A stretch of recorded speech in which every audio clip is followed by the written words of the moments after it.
from the News Channel 5 Network. This is OpenLine.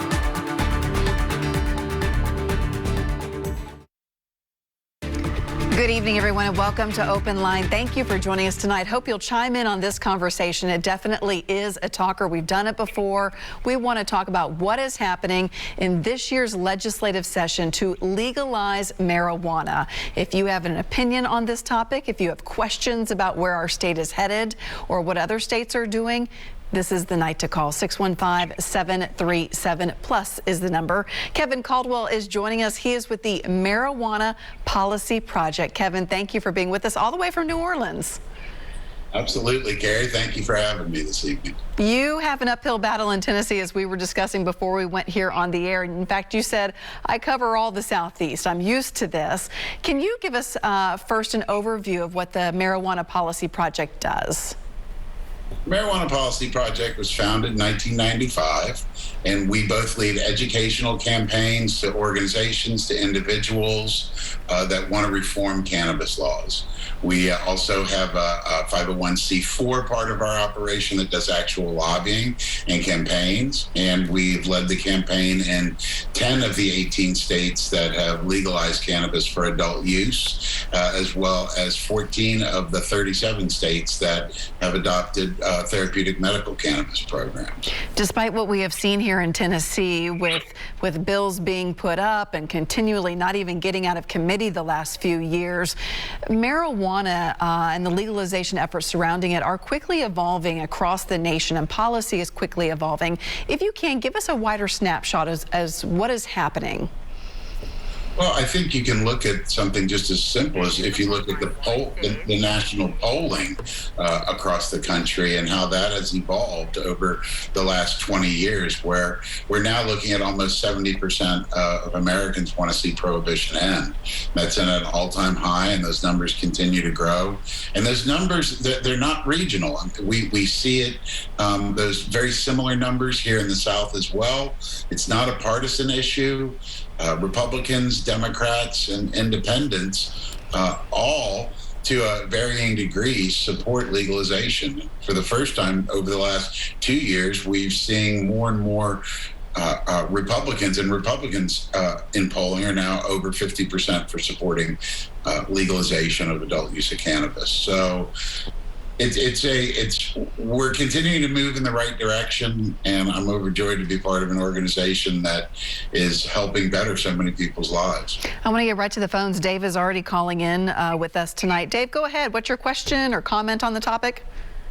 Just a question. Okay. I noticed, or been watching the news there, where I guess they're handing out free crack pipe kits and all that. I think it was $30 million or something like that they're handing out. I just wonder if they just give people free rolling papers or what's going to happen with that. I'm going to leave it alone. Thank you. Dave, where are they giving out free crack pipes? I have not seen that.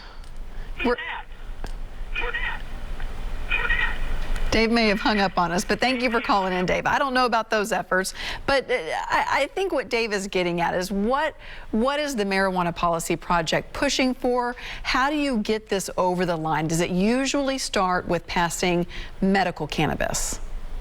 In almost all the cases, specifically when dealing with cannabis reform through the legislative process, it usually starts with a medical program. Yes, it does. And then from there, usually people, as the stigma attached to this plant starts to go away, then we really most often look at limiting the criminal penalties of possession of cannabis, and that's always been an important part. It's been a motivating factor of my career in cannabis reform, is just trying to keep people out of the criminal justice system for this, as well as to get patients the relief that they need from cannabis. All right, let's go back to the lines. We have Taylor on the phone. Taylor, go ahead. Taylor, you're on the line. Go ahead. Thank you. You're welcome. Well, I have a new twist that has just come to my attention recently concerning marijuana, and this is more of a national problem than a particular state problem, but a very good source tells me that one of the main problems with our trucking shortage in the United States is drug tests for marijuana, and these truckers, I suppose, smoke in their off time or whatever, but it's causing the large drop in the number of people that are interested in driving. So that's keeping trainees out of the classes to learn how to drive. But it would take probably the federal government dropping marijuana being a Class A substance. So that's all I have to say about it. But Okay. I can see how that could very well be a truthful statement. Interesting. Thank you. Okay, thank you, Taylor. Kevin, anything to add to that? Well, I do work on state policy and not federal policy, but yes, the federal government, the DOT, will continue to demand drug testing, including for cannabis, until federal prohibition ends. You know, I'm glad Taylor brought up the federal end of this. Many times, Tennessee lawmakers have said, well, we can't do anything here because federal law remains and marijuana is a Schedule I drug. So we can't do anything until the federal law changes. I'm interested to hear your take on that.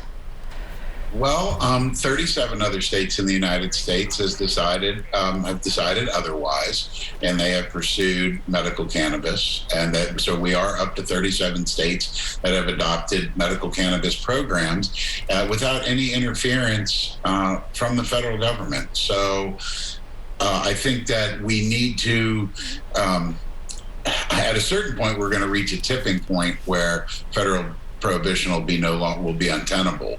But and hopefully that will be soon, and we certainly hope that ends soon. But that is that's going to be a problem when dealing with the Tennessee General Assembly, because both the Speaker of the House, the Lieutenant Governor, and the Governor have all repeatedly talked about the fact that they did not want to move reform further until cannabis was no longer a Schedule I substance under the Controlled Substances Act. So what does the federal side of it look like? Is there any budging there?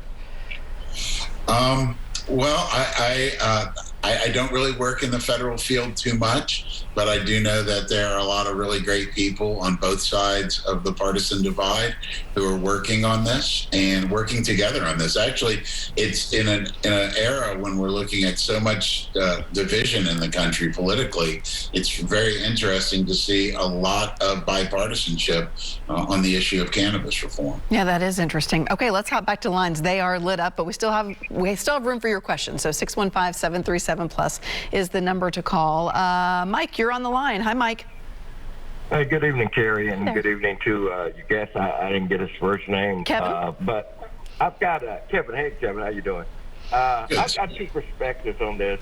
One of why it's probably going to be where Tennessee will be in the last place, as well as some other southern states as far as legalization of it. Hey, Mike, can you talk up just a little bit? We're having trouble hearing you. Yeah, I think it's going to be a while. I think it's going to be a while before Tennessee and other southern states sign on to legalization and even medicinal. It's not a financial gain for a lot of the red states, particularly because you've got the prison unions, you got police unions, you got the private prison industry.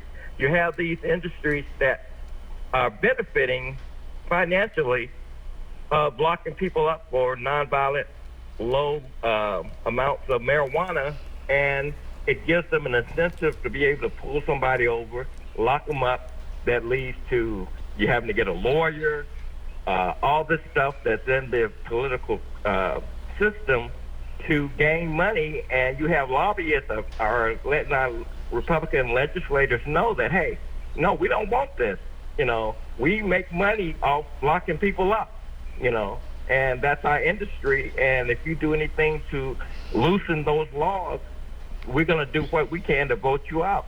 The second part of this is that I'd rather see cannabis than alcohol I believe we would have a lot less sexual assault on campuses if you had replaced alcohol with cannabis. I think we would have a history of less sexual assault to women and girls because of them being tainted with their drinks and frat houses and whatever parties they go to. I've never seen anybody black out of smoking a joint or two. I just have never seen it. And if we're going to have a government who's going to dictate what's going to be allowed, to let somebody drink on Lower Broadway and get on the wrong side of a highway versus somebody smoking a joint and just decides I'm going to chill out and call an Uber or Lyft to take me home, I'd rather have the latter part than worrying about some drunk on the road or in a fraternity house taking advantage of people. And that's just my 2 cents. And I'll listen to what Kevin has to say about it. All right, Mike. Good night. You too. We always appreciate your 2 cents. Let's dive into that money issue, Kevin, because Mike brings up an interesting point on that. Because there is money to be made also off legalizing marijuana. And most certainly there is. If you wouldn't mind, I would like to address one of the points that he brought up real quickly, though. Yes. And that we are seeing reform in Republican conservative states. I mean, just recently we've had medical cannabis passed this year in Mississippi, last year in Alabama, the year before that in Utah. We did it in Louisiana in 2015. We passed a decriminalization bill last year in Louisiana. So the fact is there is movement occurring in conservative red states. Basically, as we hit at the top of the hour, we mentioned the fact that how we're seeing a lot more bipartisanship when it comes to this topic, and that really shows. I mean, if you're getting bills passed in states that have majorities or super majorities of Republican-controlled legislatures, then I think that shows the fact that that both parties are really evolving on this topic. And when we look at, like, for example, Tennessee it has many of its neighbors have medical programs. You have Virginia, Georgia, Alabama, Mississippi, Arkansas, Missouri. Virginia legalized last year.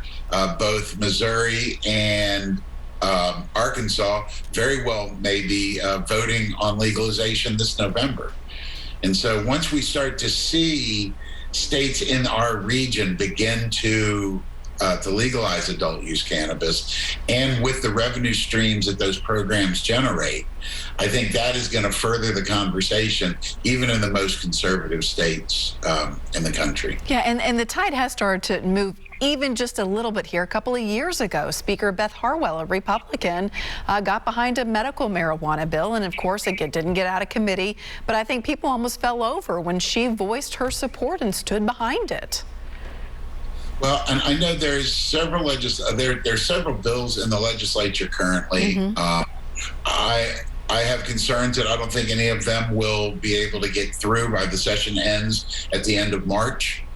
I question whether those bills will be able to get to the finish line this session, but we certainly hope to see some get out of committee and maybe get to the floor of the House or get to the Senate, especially in an election year, so that citizens can see where their representatives and senators lie when it comes to either legalization, medical, or decriminalization. It's these are important conversations to have, and I think we will see some movement, and hopefully we'll get further this year than we have in the past. All right, we're going to take a quick break because we have to, but we have Raymond and Barry and Robbie on the phone. We're going to get right to you after this break. Stay with us.